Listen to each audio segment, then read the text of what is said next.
Continuando con el desarrollo de la unidad didáctica número 4, vinculada o que tiene como contenido el sistema de gestión de la empresa, vamos a retomar en el punto número 3 de dicha unidad didáctica. Ya habíamos desarrollado con anterioridad lo que hace a los primeros dos puntos respecto de los objetivos del sistema de gestión y ver el planeamiento como un sistema y además con una perspectiva estratégica. Vamos a ir a ver el control como sistema. Este tema, quienes hacen la carrera de contador seguramente lo tienen bastante estudiado, ya que en la materia auditoría es uno de los temas centrales, o al menos era uno de los temas centrales que se enseñaba, y por eso es que probablemente ya lo ubiquen. Vamos a hacer la presentación entonces. Si planteamos al control como un sistema, los elementos que encontramos son los siguientes. En primer lugar, la característica o condición controlada, es decir, aquello que está sujeto a control. Aquello que está sujeto a control. Puede ser una venta, el cumplimiento de los requisitos reglamentarios en cuanto a los organismos de recaudación, etcétera, de una venta, de una compra, el control de una producción o de un elemento específico, en fin.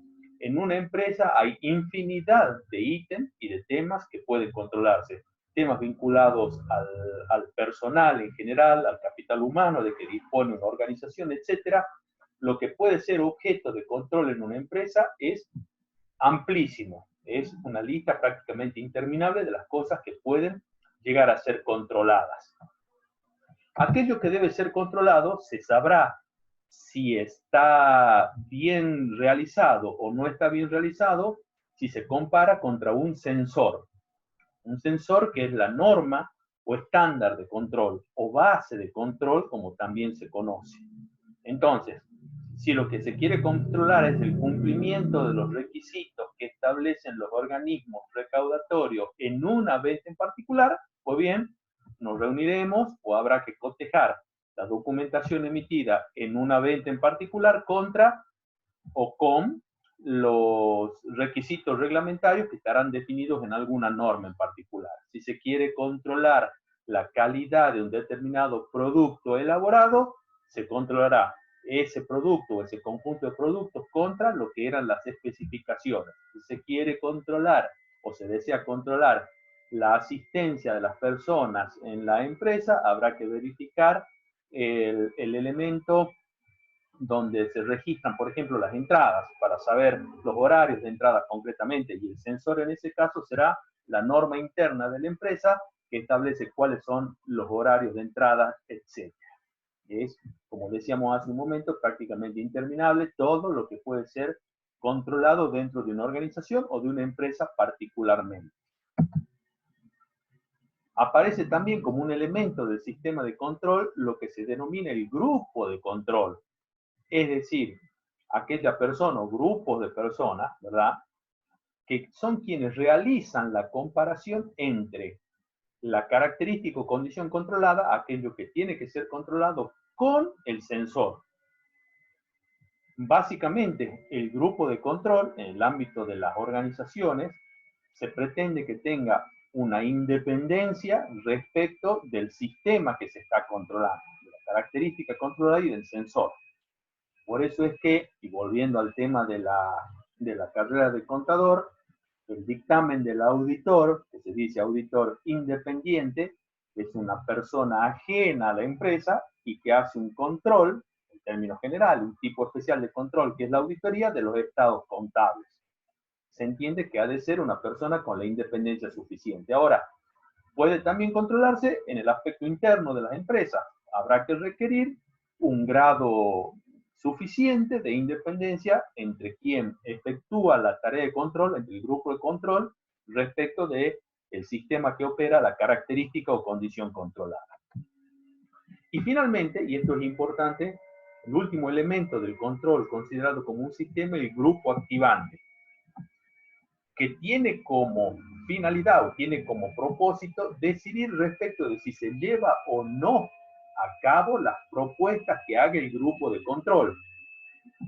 Hay situaciones en las cuales no se define claramente o se puede pensar erróneamente que es el grupo de control el que tiene también a su cargo ejecutar las tareas o las actividades o las propuestas de correcciones que haga. No, el grupo de control solamente propone debidamente fundadas, con todos los fundamentos, con toda la documentación, con todas las evidencias del caso, propone qué debería hacerse frente a una distorsión o frente a un desvío entre la característica o condición controlada del sensor. Pero no es quien decide llevarla a cabo, es el grupo activante quien ejerce la dirección o ejecución, quien decide si se lleva o no a cabo lo que el grupo de control sugiere.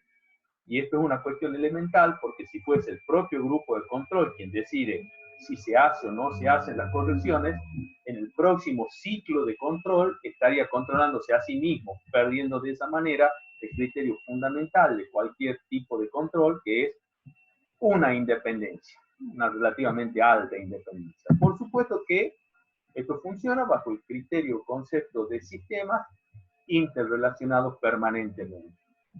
En administración y en muchas otras áreas es importantísimo conocer estos elementos del sistema de control y poder definirlos frente a cada circunstancia, frente a cada situación, poder definirlos adecuadamente para evitar confusiones que puedan eventualmente distorsionar la tarea o impedir que se lleve a cabo correctamente. Ahora vamos a ver el control de gestión. Habíamos dicho, en una organización, en una empresa particularmente, pueden controlarse una infinidad de ítems, de tareas, de actividades, de procesos, etcétera, etcétera. La idea en este aspecto, la idea en esta materia es hablar del control de gestión. Esto es, no el control específico de un ítem o de un conjunto de ítems o de una actividad o de un conjunto de actividades o de una determinada producción. De lo que se trata acá es de pensar en cómo evaluar toda la gestión, toda la administración en conjunto de una organización, de una empresa, en un periodo determinado. ¿Sí?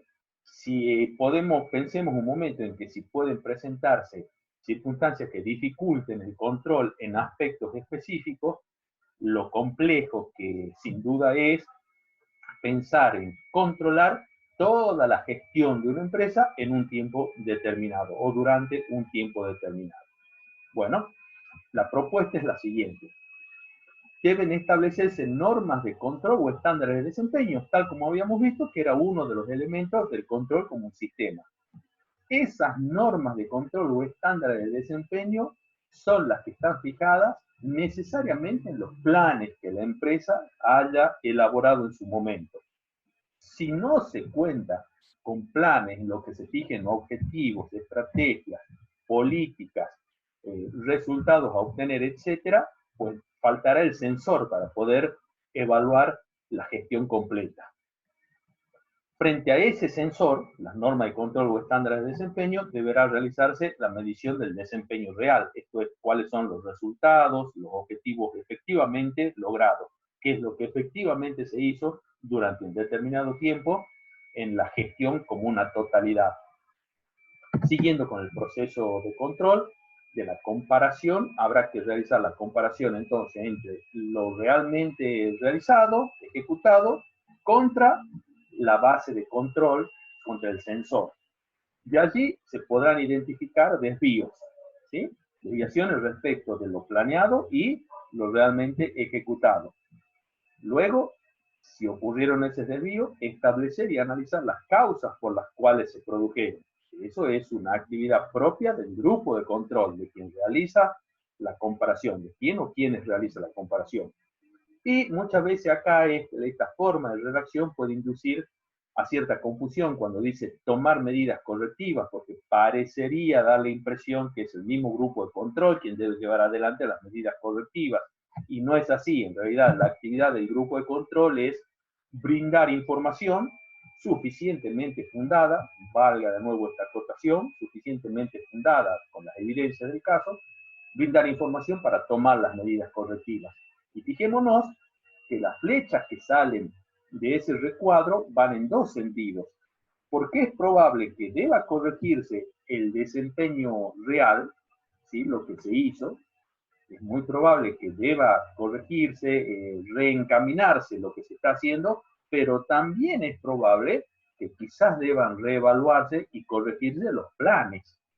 Ya sabemos todos que el proceso de planeamiento es un proceso continuo, que es sistemático, que se lleva adelante de forma continua y que se nutre de error, de la experiencia, pero de errores y aprendizajes, ¿verdad? No es un libro sagrado, no son textos sagrados que no admiten ninguna corrección, al contrario, tienen que ir modificándose de acuerdo a las necesidades y a lo que la experiencia va enseñando. Entonces, cuando se brinda información para tomar medidas correctivas, puede ser necesario eventualmente modificar el desempeño real o bien modificar las normas o estándares de desempeño, es decir, el sensor, que viene dado por la planificación. Entonces, para hablar del control de gestión, ¿en qué es? ¿Qué consiste en el control de gestión? Que ya dimos hace un momento el concepto central. Consiste en la medición y evaluación del desempeño global de la organización. Fijémonos en la magnitud que puede tener cómo medir y evaluar el desempeño global de la organización. Esto es más allá de cualquiera de las, como decíamos hace un momento, cualquier punto, cualquier actividad, cualquier conjunto de actividades, etcétera.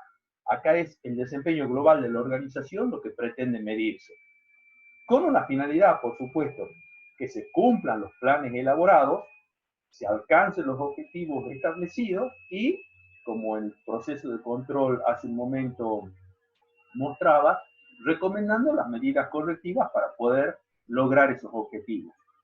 De nuevo acá, esta idea parecería ser que dice se cumplan los planes elaborados, si corresponde, si es que no son los planes, acaso los que deban ser reelaborados.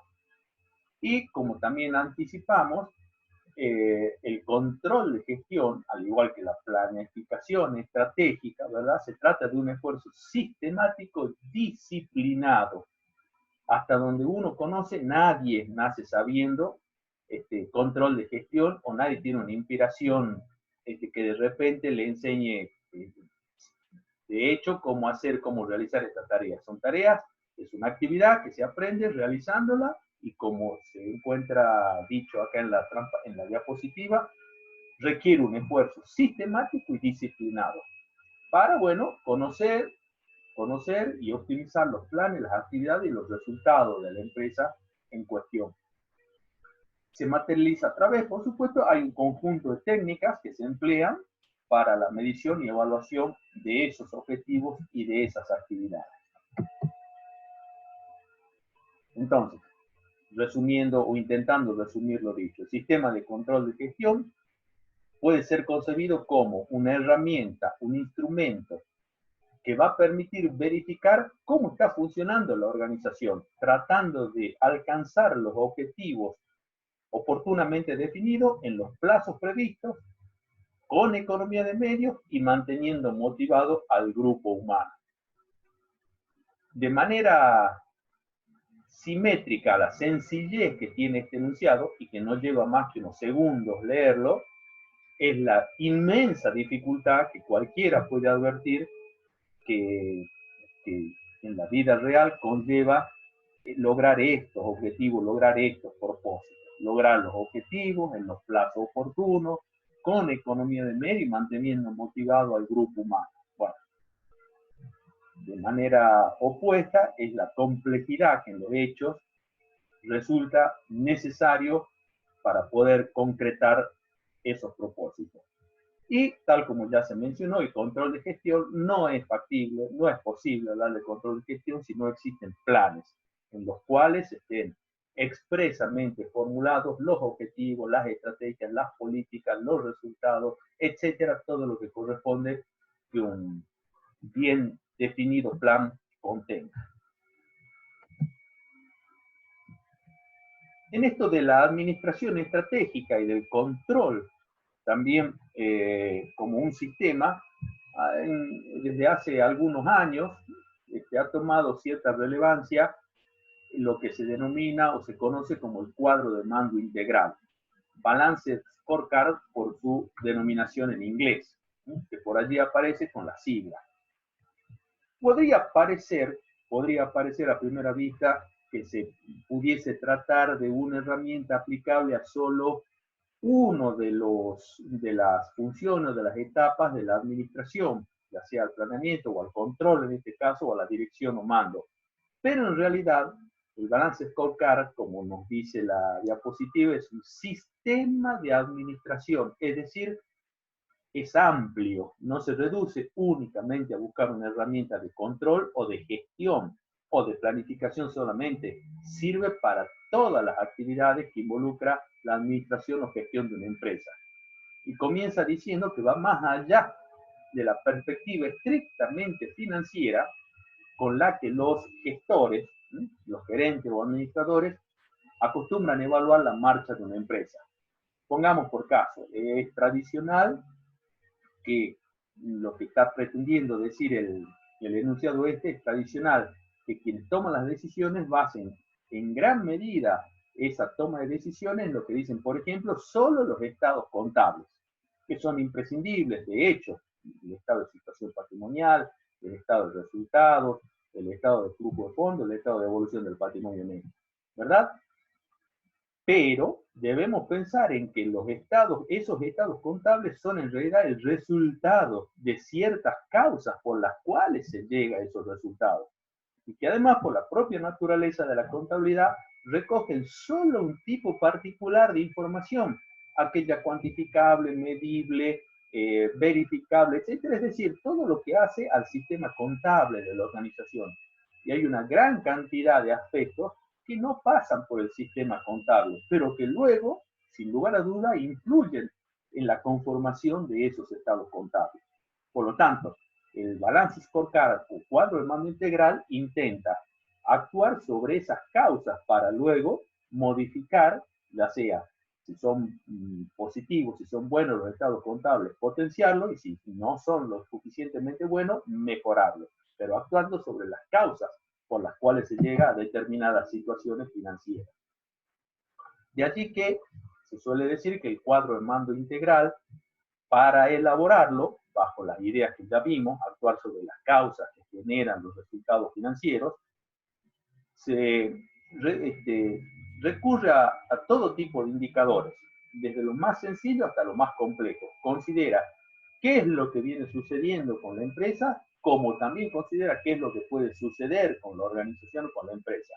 Luego, empleando los desarrollos de las tecnologías de la información y la comunicación, que como sabemos son cada vez más notables y crecen incesantemente, puede llegar a configurar, o se espera que configuren, un punto de vista global para la empresa, amplio, completo y eficaz para servir de apoyo en la toma de las decisiones estratégicas. Por lo tanto, no nos quedemos más allá del nombre, cuadro de mando integral, cuadro de control integral, balance, scorecard u otros nombres que por allí induzcan a pensar que se refiere tan solo a uno de los aspectos o etapas de la administración. En realidad, el cuadro de mando integral es un sistema de administración, un completo sistema de administración. De allí la importancia que tiene en la gestión de una empresa concretamente. Por supuesto, desde luego, que todos los indicadores, todas las variables que se utilicen, tienen, como no podía ser de otro punto de vista en cualquier organización, y particularmente en una empresa, tienen una unidad de propósito para que todo se orienta a cumplir con la estrategia y la visión de la empresa. Por lo que, reiterando lo que hace un momento mencionábamos, el cuadro de mando integral es en realidad un sistema de administración estratégica de la empresa. ¿Sí? Supera entonces lo que es la imprescindible, aunque limitada, concepción de ver solamente los estados contables o los estados financieros. Permite un punto de vista mucho más amplio, más integral, y operar sobre las causas por las cuales luego se llega a determinados estados financieros. Permite, por lo tanto, guiar u orientar el desempeño actual como el futuro de la empresa. básicamente en esta somera presentación, porque eso es nuestra intención como materia, hacer solamente una presentación, tener un concepto y alguna idea de cuáles son los aspectos más importantes del cuadro de mando integral, entre los cuales sobresale lo que ahora mostramos, ahora estamos presentando. Los indicadores deberían resumirse en los siguientes 4. Esto sí es importante saberlo. Las siguientes 4 perspectivas. La perspectiva financiera, perspectiva del cliente, perspectiva de los procesos y la perspectiva o enfoque de aprendizaje y crecimiento. La perspectiva financiera, en mi opinión, es la que guía todas las otras, porque como ya en reiteradas ocasiones dijimos, una empresa y una organización que se defina como empresa y como tal tiene como objetivo esencial, central, obtener rentabilidad, utilidad, beneficio. Si no logra utilidad, rentabilidad, beneficio, todas las demás acciones, la satisfacción del cliente, el comportamiento y la capacitación de los colaboradores o el mejoramiento de los procesos, sirven en tanto y en cuanto contribuyan al logro de los beneficios. Por eso la perspectiva financiera es vital, es determinante. Y como nos lo muestra la diapositiva, ¿qué abarca o qué aspectos incumben a la perspectiva financiera? Intereses y necesidades de los accionistas, claramente dicho. ¿Cuál es la ganancia, los rendimientos, rentabilidad, etcétera? Y entiendo que las demás perspectivas, no en alguna manera, sino que están a su vez orientadas hacia el cumplimiento de ese objetivo. Vamos a ver la perspectiva del cliente. Bueno, siempre importante, ya hicimos referencia en más de una ocasión, una empresa que no tuviese clientes no tiene ninguna posibilidad de sobrevivir un instante. Por lo tanto, hace falta saber qué piensan los clientes, cómo se mantienen las relaciones, cuáles son las expectativas que tienen los clientes. Para esto existen instrumentos específicos para relevar esas necesidades y expectativas de los clientes y tratar de medir la satisfacción que tienen con la empresa.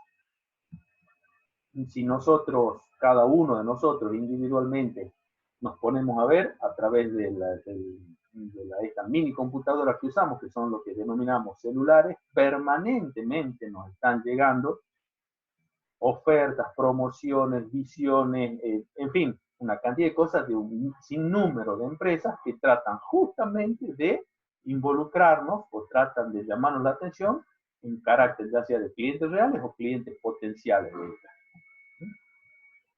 La perspectiva de los procesos.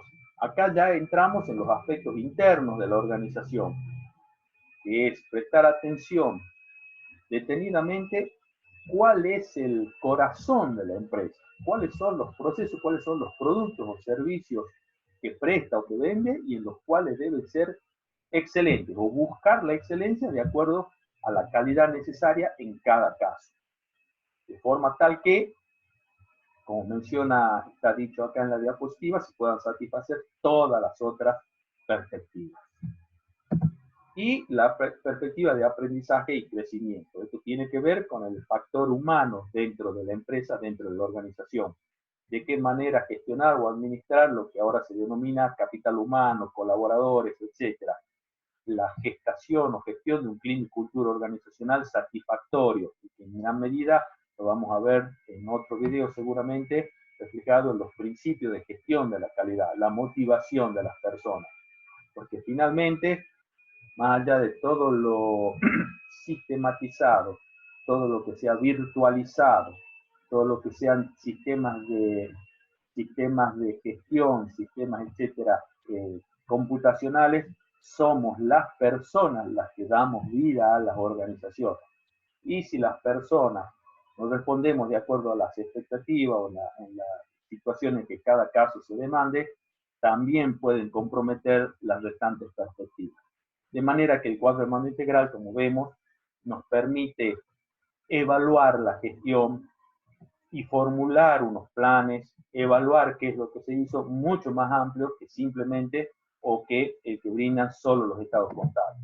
El gráfico que presentan Kaplan y Norton, estos autores que son los que uno de los primeros en plantear este elemento, esta herramienta, es el siguiente. Bueno, como dijimos hace un momento, todos los aspectos, todas las perspectivas, sea la financiera, la de los clientes, la de los procesos internos y la del aprendizaje o crecimiento, están orientadas necesariamente a cumplir con la visión y estrategia de la empresa. Se dispone así de una herramienta que permite una evaluación y una administración mucho más amplia, configurándose en una verdadera sistema de administración. Vamos a comenzar a hablar a partir de ahora de una idea que se relacionará enseguida o en algún momento con la gestión de la calidad y que tiene que ver con la mejora continua.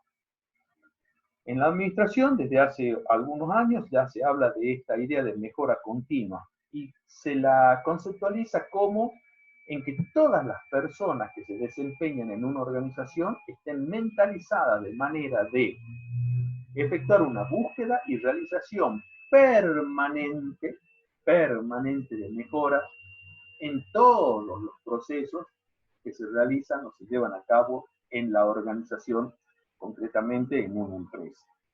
Por lo tanto, esto no pasa por cuestiones de orden matemático, por cuestiones de orden financiero en general, sino que fijémonos que pasa por cuestiones de orden de influir en la psiquis de las personas, ¿verdad? Busca internalizar, es decir, influir sobre la forma de pensar de las personas que se desempeñan en la organización, para que las personas adquieran o adquiramos una determinada actitud mental, ¿sí? Mentalizar a las personas, ¿verdad?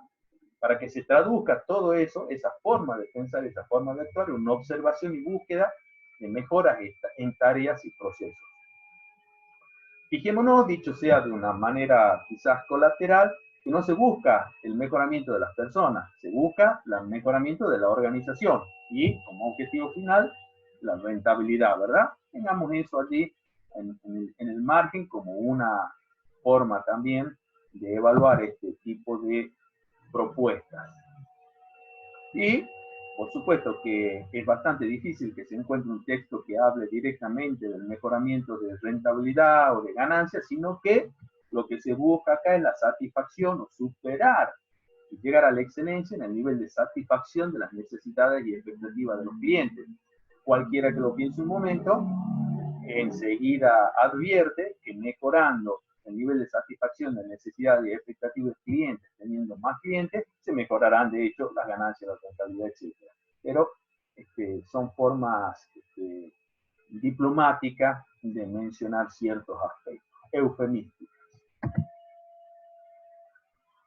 El control y la mejora continua sucede que en cualquier organización van de la mano. El control es esencial en toda organización. Hay un viejo refrán que dice, todas las personas son buenas, pero si se las controla, pueden ser mucho mejores. Por eso acá comienza diciéndose que el control y la mejora continua de la calidad en una organización caminan juntos. Aquí está el gráfico, que permite darse una idea, una representación gráfica de esos dos conceptos, el control y la mejora continua.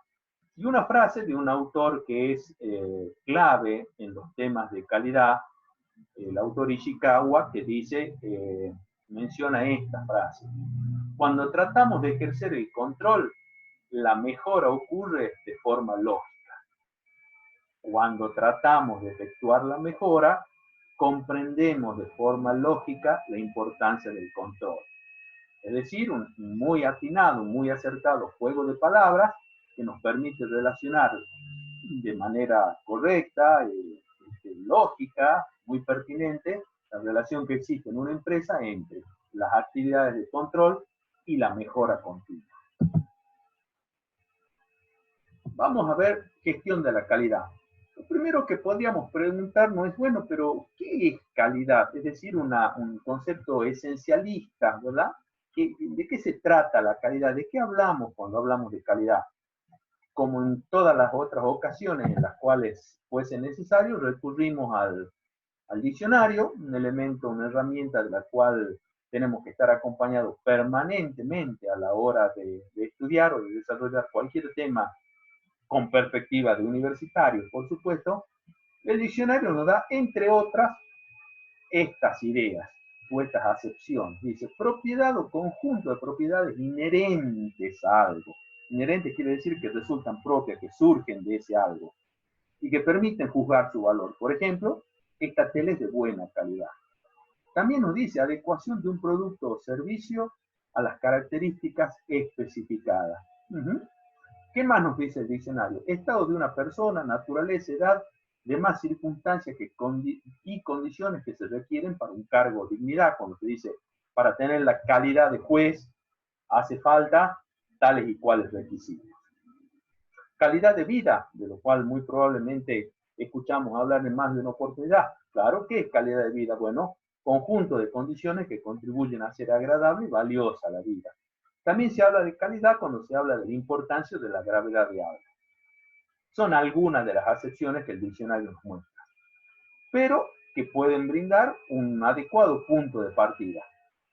Para nosotros, o en la materia, que luego vamos a llegar a ver el concepto de calidad de acuerdo a las normas ISO, que es la que típicamente se adecua a los requerimientos de la materia, pero como un buen pie, una buena orientación, tenemos estas dos primeras acepciones: propiedad o conjunto de propiedades inherentes a algo que permiten juzgar su valor, y la adecuación de un producto o servicio a ciertas características especificadas. Insisto, nos sirven como un pie para empezar a introducirnos en el tema de la calidad, a comprender. Haremos una rapidísimo repaso de la evolución del concepto de calidad en la empresa, situándonos. Esto ustedes pueden leerlo en el texto que está en la plataforma Moodle, que cuando presentamos esta unidad dijimos, si bien es cierto, tiene algunos años, alguna antigüedad, el texto del año 2001, todavía tiene un material que consideramos adecuado y por eso es que lo proponemos en la plataforma. Allí van a encontrar el desarrollo de esta temática, de estos puntos. Un concepto clásico en el ámbito de la empresa. Dice, un producto o servicio de calidad cuando se conforma a especificaciones previas. Claro, ese es el concepto que regía en las empresas hace un siglo o quizás algo más de un siglo, fines del siglo XIX, primeras décadas, quizás a lo sumo del siglo XX.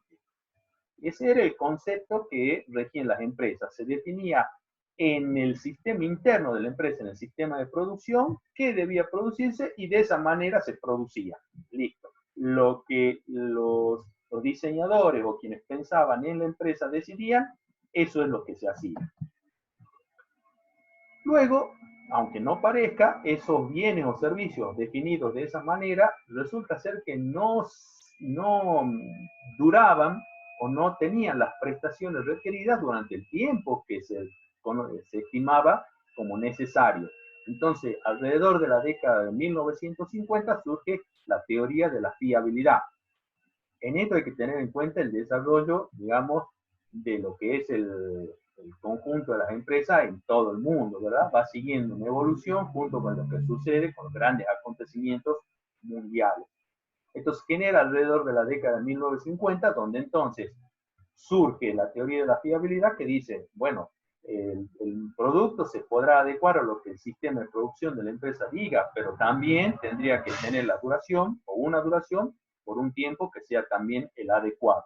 Fijémonos que hasta acá no se tiene en cuenta o no aparecía como tenido en cuenta lo que era la opinión del cliente. No hemos leído, seguramente todos habrán leído en más de una ocasión, por ejemplo, vinculado al concepto clásico, las ideas que tenía el señor Henry Ford, fundador de un imperio económico realmente, que él ordenaba producir sus automóviles allá a principios del siglo XX, ¿verdad? De color negro. Entonces, cuando le consultaron si no podían ser de otro color, sí, decía, el cliente va a tener el color que desee, siempre y cuando ese color sea negro. No había una preocupación, al menos evidente, por lo que los clientes pudiesen decidir o requerir. Bueno, eso va cambiando con el tiempo.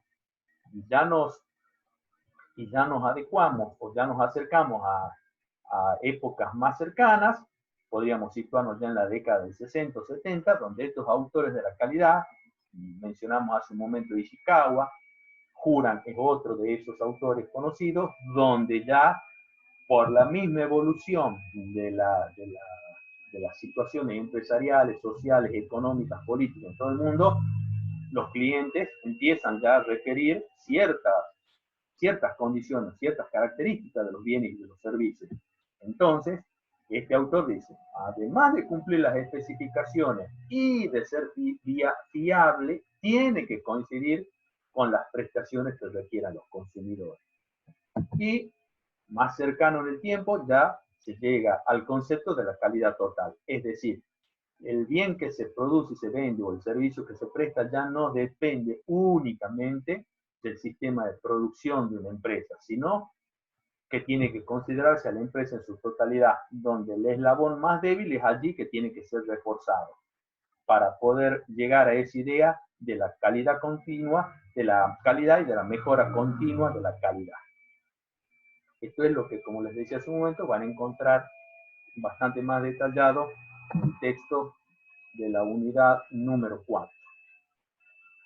Podemos distinguir determinadas categorías de calidad. Veámoslo, evaluémoslo a esto desde el punto de vista, tanto poniéndonos como usuarios o clientes, como si tuviésemos desde el punto de vista de una empresa, de una organización. Suelen distinguirse estas tres categorías de calidad: calidad necesaria, calidad programada y calidad realizada. La calidad necesaria se corresponde con aquellas necesidades y expectativas que tiene el cliente o usuario. ¿Sí? Ese es el concepto de la calidad necesaria. Se corresponde con las necesidades y expectativas del cliente o usuario.